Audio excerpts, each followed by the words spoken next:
My father was sitting at my kitchen table eating oatmeal when my wife walked in, looked at him, and said those words. Not loudly. Not cruelly, even. Just flatly, the way you say a thing you've decided is simply practical and no longer requires softening. Walter, I really think it's time you looked into a facility.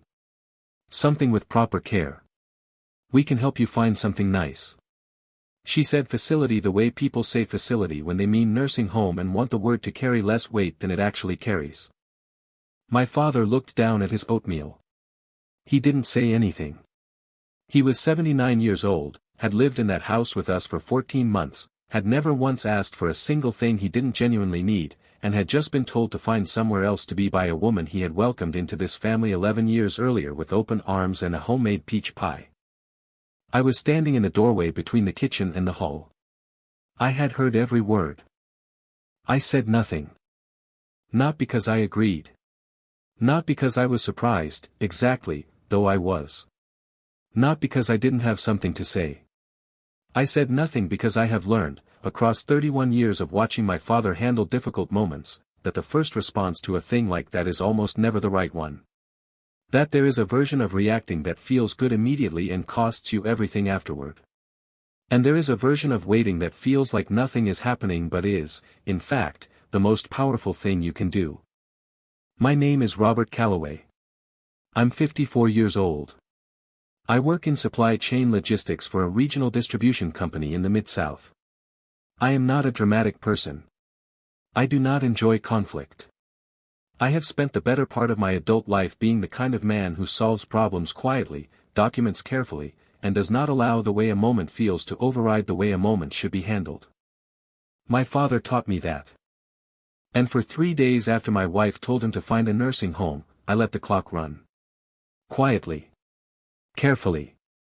With the patience of a man who already knew what was in every account, every document, and every drawer in that house. Every single one. Welcome back to Dad's Sweet Revenge.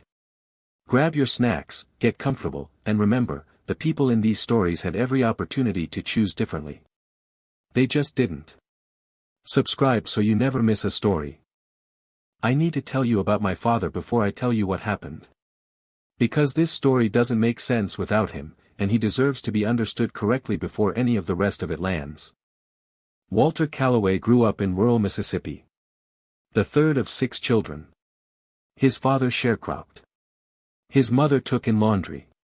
He put himself through 2 years of community college working nights at a lumber yard, transferred to a state school, graduated with a degree in civil engineering in 1969, and spent the next 34 years building infrastructure, literally, roads and bridges and drainage systems, for 3 different counties in Tennessee and northern Mississippi.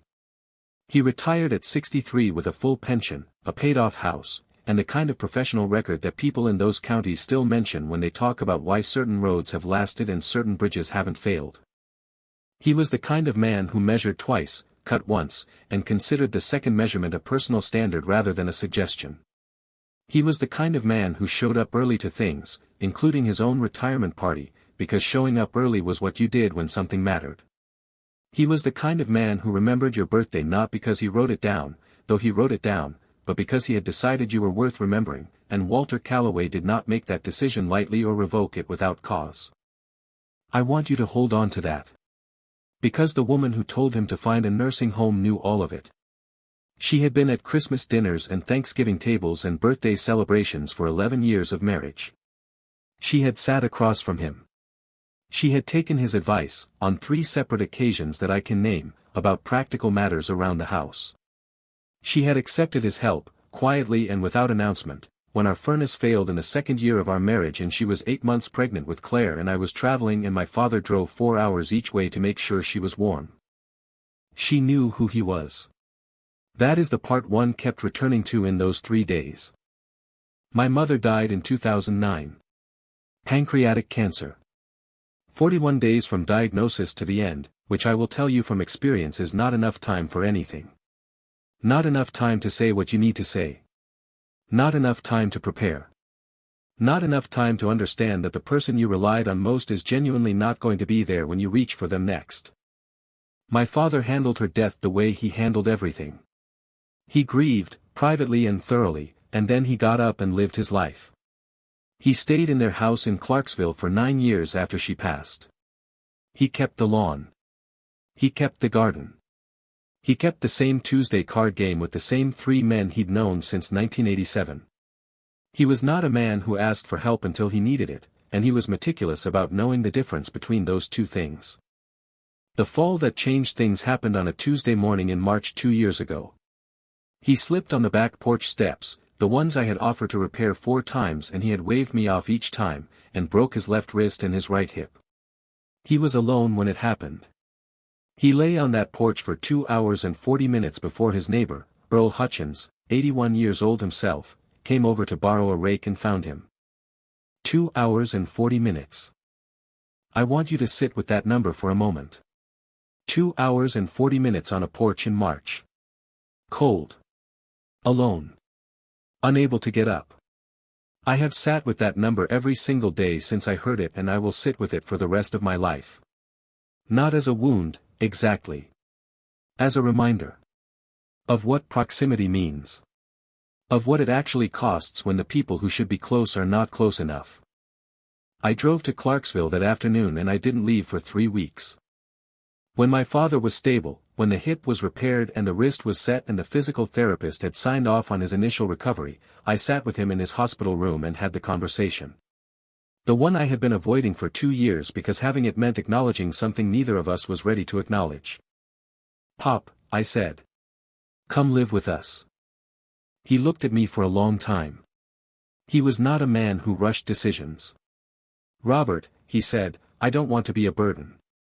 "You won't be. You say that now. I've said it before, and I mean it the same way every time." He looked at the ceiling. At the window. At his wrapped wrist. "What does Diane think?" Diane. My wife of 11 years. Diane, who had nodded in all the right places when I had floated the idea 6 months earlier. Diane, who had said, "Of course, family comes first," in the specific warm tone that I had, I now realize, accepted without asking the follow-up questions. "She's supportive," I said. My father looked at me with the eyes of a man who has spent 79 years reading rooms. "Is she?" "Yes," I said. He was quiet for another long moment. "All right," he said. "For a while." I drove back to Nashville and I told Diane it was settled. And Diane smiled and said all the right things. And I believed her. Because I wanted to believe her. Because believing her was easier than what the alternative required me to look at. The first 4 months were genuinely fine. I want to say that because it's true and because the truth of it makes what came after more complicated. It was not a situation that was bad from the beginning. My father was careful, conscientious, almost invisible in the way he occupied our house. He woke early, made his own breakfast, was in his room by 9 every evening. He did not leave dishes in the sink. He did not watch television loudly. He did not offer opinions on our marriage or our finances or the way we raised our daughter, Claire, who was 16 at the time and had, from the first week, completely adopted her grandfather in the way that teenagers sometimes attach to older people, quietly and completely, like they have finally found someone who speaks a language they already knew but never had anyone to talk to in. Claire and my father ate lunch together every Saturday. That was their thing. Nobody planned it. It just happened.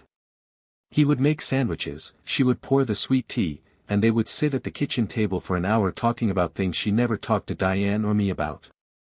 History, mostly. The stories of his life that he had never told at full volume because there had never been anyone asking the right questions. Claire asked the right questions. She had always been like that. Quiet and precise and interested in things that were real. I want to hold on to that image for a moment because it matters later. An old man and his granddaughter at a kitchen table on a Saturday afternoon, eating sandwiches, talking about roads he had built and rivers he had crossed and the particular quality of Mississippi summer heat in 1962.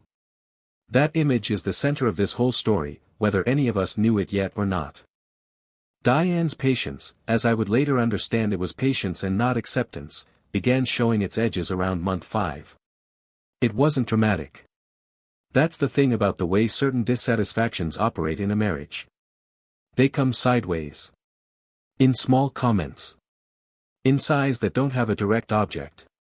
In the particular tone of a woman saying of course to something she does not mean of course about. Your father left the porch light on again all night. I know. I'll mention it. It's just wasteful, Robert. I'll mention it. I've mentioned it twice already. That was one conversation. There were others like it. The way he parked his physical therapy chair in the corner of the living room. The way he sometimes cooked for himself on Sunday evenings, which Diane had decided was a comment on her cooking rather than what it actually was, which was a 79-year-old man who had fed himself for 60 years and found comfort in the routine of it. He's making me feel like a guest in my own kitchen. He's trying to be independent. There's independent and there's inconsiderate. I started noticing the pattern around month 7. The way the complaints were growing in frequency without growing in actual size. The way small things were being catalogued and presented as evidence for a conclusion I had not been formally told yet but could feel approaching. The way Diane talked about my father when he wasn't in the room had a different quality than the way she talked to him when he was. Not dramatically different. Just different enough. I should have had the conversation then. I should have said, directly, Diane, if there is something you need us to talk about, let's talk about it. I did not do that. I am not proud of that. I thought the discomfort was temporary, the adjustment period of a woman who had had her house to herself for years and was recalibrating. I thought patience from my end would give space for her patience to return. Instead it gave space for something else to arrive. Month 12. An argument that I will not describe in detail because some arguments belong only to the people in them, but which ended with Diane saying words that I had not heard in 11 years of marriage and which landed the way words land when they have been waiting a long time to be said. I did not sign up to be a caretaker for your elderly parent. I looked at her for a moment. He's not a caretaker situation, Diane. He's mobile, he's coherent, he takes his own medication, he handles his own doctor appointments. He just needs proximity. He needs a facility with professionals. He needs his family. He has family. He has you. You can visit him at a facility just as easily as. Diane. Robert, I'm being honest with you. I know you are, I said. And I did know. That was not the part one was having trouble with. I need some time to think about this. She nodded. The nod of a woman who believed the time would produce agreement. I had given her that impression many times over 11 years, the impression that thinking time led to my eventual arrival at her position. It was not an impression I had manufactured intentionally. It was simply the record of a marriage in which I had compromised more often than I had stood firm. That record was about to change. I want to be honest about something here, because honesty is the only thing that makes a story like this worth telling. I had not been a perfect husband in the years leading up to this. I had been a present one, a faithful one, a financially responsible one. But present and perfect are not the same thing, and I had made the particular mistake that men who value peace over clarity often make. I had let things pass. Not small things only. Real things. Things with weight. The kind of things that, when they accumulate over a decade, produce a person standing in your kitchen telling your father to find somewhere else to be, and produce you standing in a doorway saying nothing, because somewhere along the way you stopped establishing what the lines actually were. I had never told Diane, in any direct and unmistakable way, that my father was non-negotiable. I had implied it. I had assumed it was understood. I had said versions of it in the soft diplomatic language that I had trained myself to use in 11 years of trying to keep two people who were important to me from having to be uncomfortable. Soft diplomatic language, it turns out, is not the same as a line. A line is a line. Soft diplomatic language is something else entirely. It is the thing you use when you are hoping the other person will draw the line themselves so you don't have to. And when they don't, when they walk straight past where the line should have been, you have only yourself to account to for the absence of it. I thought about that during those 3 days. I thought about it more than I thought about anything else. The question was not what Diane had done. The question was what I had failed to prevent by never being clear enough about what I would not allow. I had answers. They were not comfortable answers. But they were honest ones, and honest ones are the only kind that produce anything real. I want you to understand the 3 days between my wife telling my father to find a nursing home and the morning she found out why I had said nothing. I did not spend those 3 days being angry. That part genuinely surprises people when I tell them. I was not, at any significant level, angry. What I was clear. Clarity arrived the morning I stood in that doorway and watched my father look at his oatmeal, and it settled into me the way large decisions settle when they are actually right. Not with drama. With weight. The specific weight of a thing that is true and has been true for longer than you were ready to see. There is a version of this story where I walked into that kitchen immediately and said what needed saying in the heat of the moment. Where I raised my voice and made my position known and produced a scene that would have felt, briefly, like justice. I have thought about that version. I understand its appeal.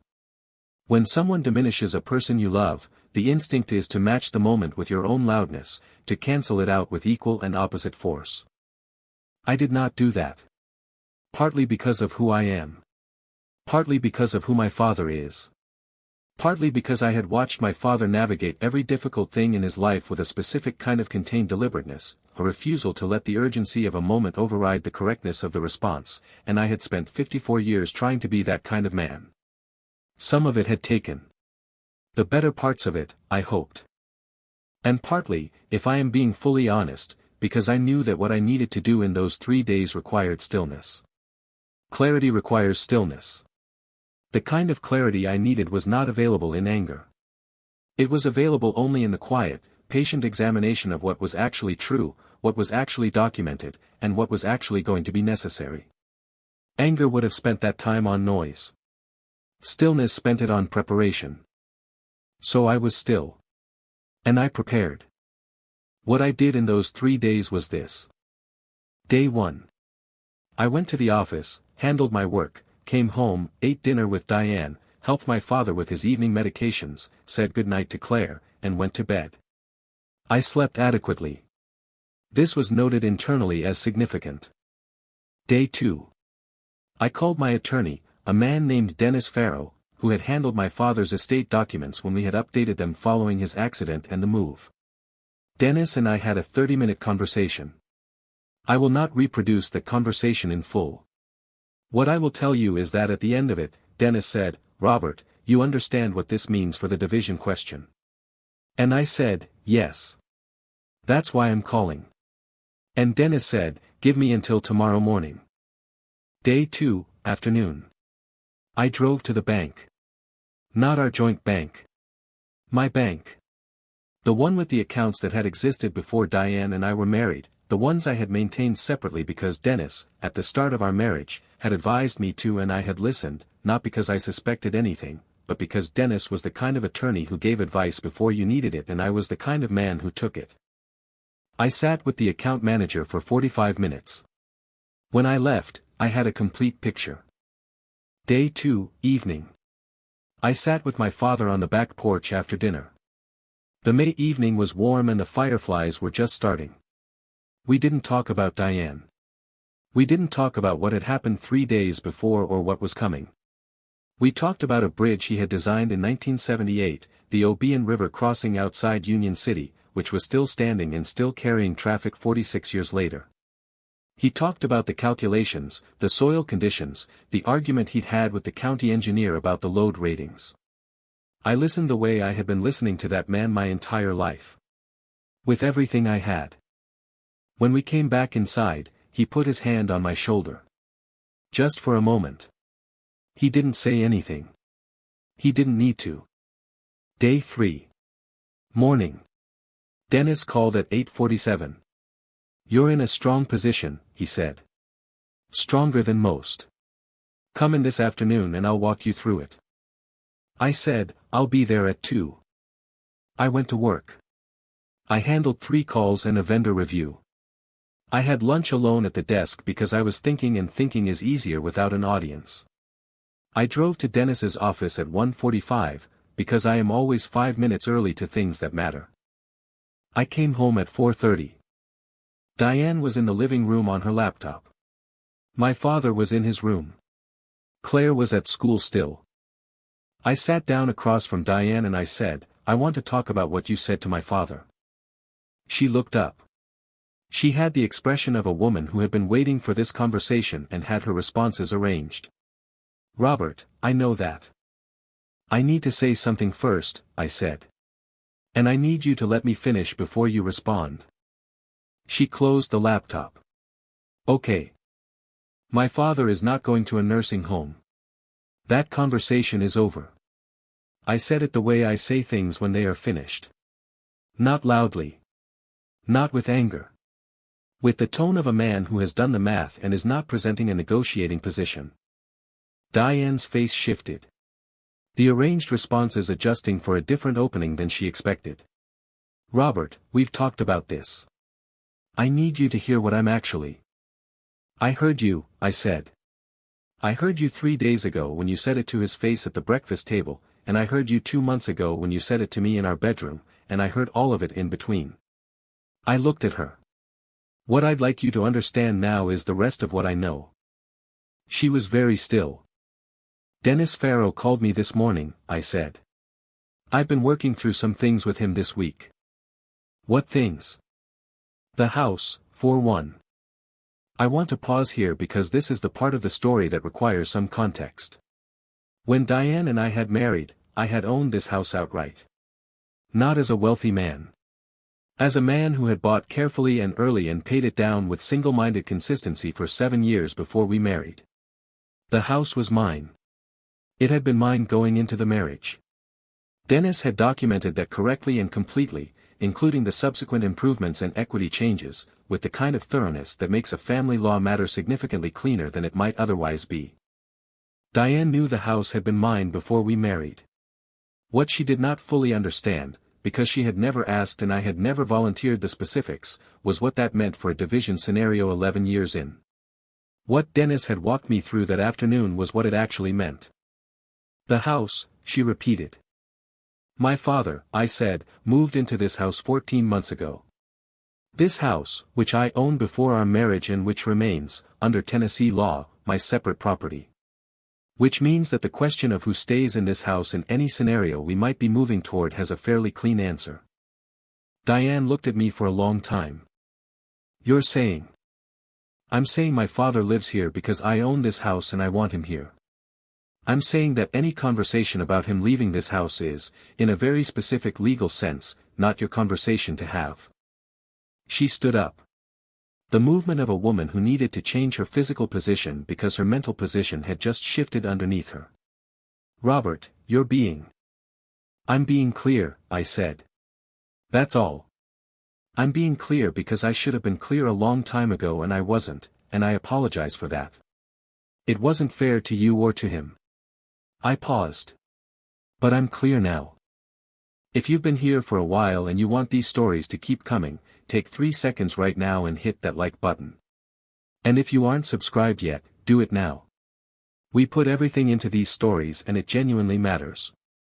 Stay with me because we are not close to the end. That conversation was a Wednesday. What followed it was not an explosion. I want to be honest about that because the expectation in stories like this is that the revelation produces a scene, a confrontation, a dramatic reckoning that resolves itself cleanly in one evening. Real life does not work that way. Real life works the way rivers work. It finds the available paths and moves through them gradually, and by the time you can see the shape of what it's carving, it has already been carving it for longer than you noticed. Diane and I did not have a screaming fight that Wednesday evening. We had a series of conversations over the following 10 days that were quiet and honest and, by the end of them, complete in the way that completions are when they come from the right place rather than the wrong one. She said, in one of those conversations, I didn't know how much of this was already decided. I know you didn't, I said. That's on me. You should have told me. I should have. A long time ago. Not about the house specifically, but about the line. About the fact that there are things I won't negotiate on. She was quiet. He's your father. Yes, I said. He is. I wasn't trying to be cruel. I thought about my father looking at his oatmeal. About 2 hours and 40 minutes on a porch in March. About every Saturday lunch at the kitchen table, and the way Claire had started asking questions about civil engineering, and the way my father's eyes went when someone asked him a question with genuine curiosity behind it. "I know you weren't trying to be cruel," I said. "But the thing you said to him landed cruelty anyway. And that matters." I paused. "He mattered to my mother for 43 years. He matters to Claire. He matters to me in a way that I am not able to separate from who I am or how I make decisions. And I needed you to know that before we figure out what comes next." What came next took 4 months to fully shape. I will not give you every detail because not every detail is mine to give. What I will tell you is that Diane and I separated in August. Not explosively. Not bitterly, or not mostly. With the particular sadness of two people who had been genuinely good for each other for parts of 11 years and had, somewhere in the middle section of that time, stopped attending to the places where they were not good for each other. She was not a villain. I want to say that clearly because this story is not about a villain. Diane was a woman who had reached a point in her marriage where her own comfort had become the loudest thing in the room, and had made a mistake based on that, and had found out that the mistake had edges she hadn't anticipated. That is a human thing. It is not an uncommon thing. It is simply not the thing I was willing to accept about my father. Claire took it the way 16-year-olds take the large reconfigurations of their lives, badly at first, and then, as the weeks passed and the household found its new shape, with the quiet adaptability that young people sometimes possess and that adults forget they once had too. She had a conversation with me in September that I will carry the rest of my life. She came into the kitchen on a Sunday morning, sat at the table, folded her hands the exact way her grandfather folds his hands, and said, "Dad, was it the right thing?" I looked at my daughter. Her grandfather's eyes. My mother's forehead. Something entirely her own in the set of her chin. "Yes," I said. She nodded slowly. "Okay." She unfolded her hands, stood up. "Then I'm okay." And she was. Not immediately, and not without the ordinary grief of a family changing shape. But fundamentally, genuinely, okay. Because children, when they are honest with themselves, understand more about what is right than we sometimes give them credit for. Claire had seen her grandfather at that breakfast table. She had heard what was said to him. She had watched it with the particular clarity of a young person who had not yet learned to explain away the things that were plainly wrong. She did not explain it away. She carried it correctly. I think about that sometimes. About how the measure of a thing you do is sometimes visible most clearly in the person standing next to you who didn't know they were being taught anything. Dennis handled the separation with the efficiency of a man who had laid the groundwork correctly 11 years earlier. The house stayed mine. The terms were fair. Diane, to her credit, did not fight what was documentably true. Her attorney looked at the property records and the premarital ownership documentation and had a short conversation with Dennis and then a shorter conversation with his client, and the agreement moved forward with significantly less friction than these things often produce. My father never said a word about it. Not one. He moved through those 4 months the way he moved through everything, steadily, without drama, with the quiet dignity of a man who has seen enough of life to understand that people and situations have their seasons. One evening in September, 3 weeks before the final paperwork was signed, he and I were sitting on that same back porch. The evenings had gone cool. The fireflies were done for the year. "You didn't have to do that," he said. "Do what, Pop?" "Choose." He looked at the dark yard. "Between me and her." "I didn't choose between you," I said. "I chose what kind of man I am." He was quiet for a while. The way he was quiet when something landed correctly and he was letting it settle. "Your mother would have," he started. Then stopped. Tried again. "She would have been proud of you. Not for the outcome. For the manner of it." I looked at my father. 79 years old, broken hip healed, left wrist healed, sitting in a wooden chair on a porch in Nashville in the September cool, alive and present and exactly where he was supposed to be. "I learned the manner from you," I said. He didn't say anything else. We sat there until it got dark. There is a specific kind of accounting that people do after something large has changed in their lives. Not financial accounting. The other kind. The kind where you go back through the years and identify the moments where the trajectory was being set, where the thing that eventually happened was already being decided in ways you couldn't quite name yet. I have done that accounting.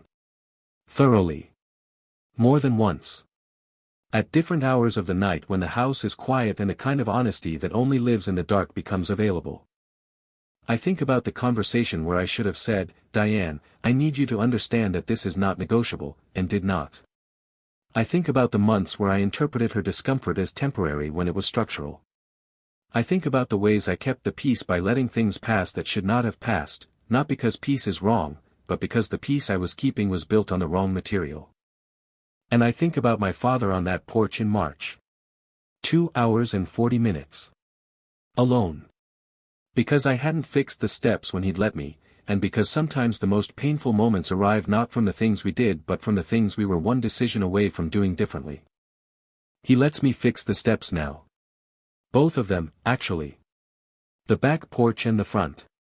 I did them myself on a Saturday in October, my father standing in the doorway with his coffee, offering opinions about the lumber grade with the comfortable authority of a civil engineer who has been building things correctly for 60 years.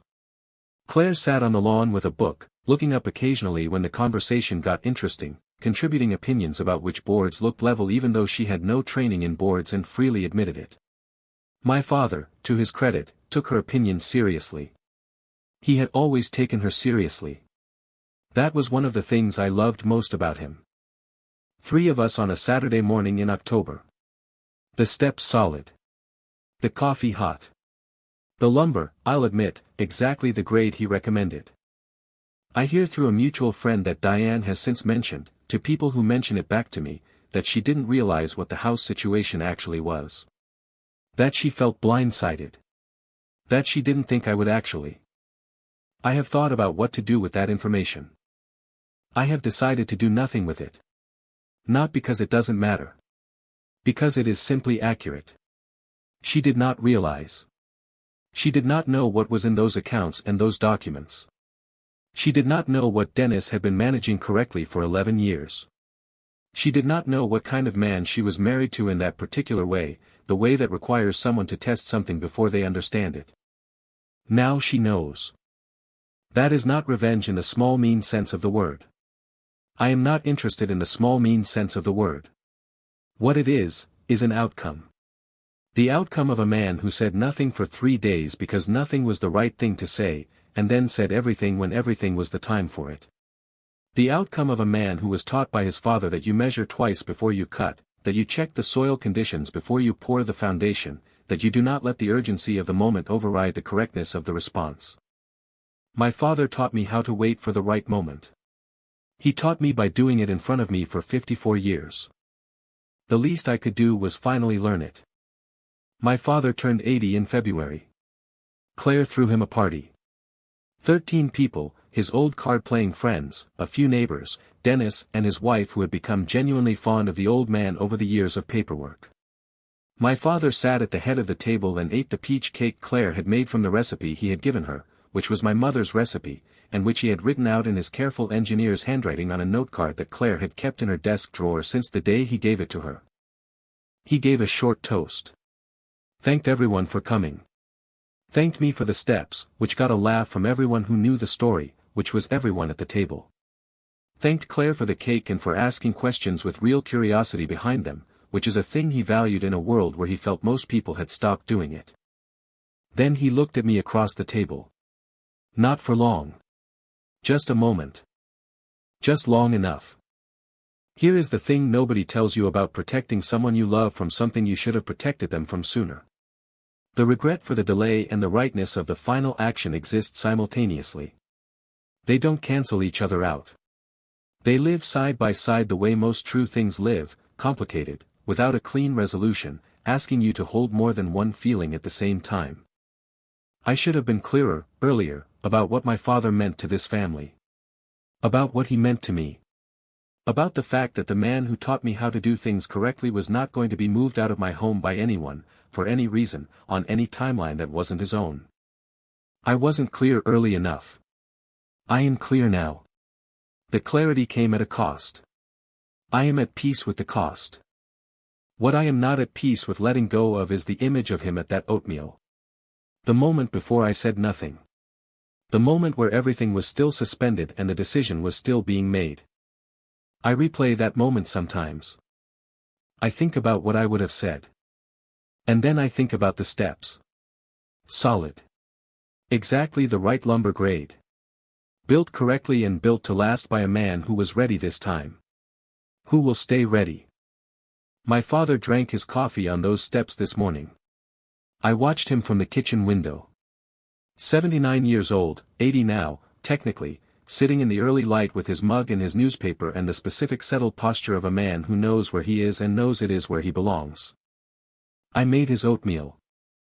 I put it on the table. And I called him in.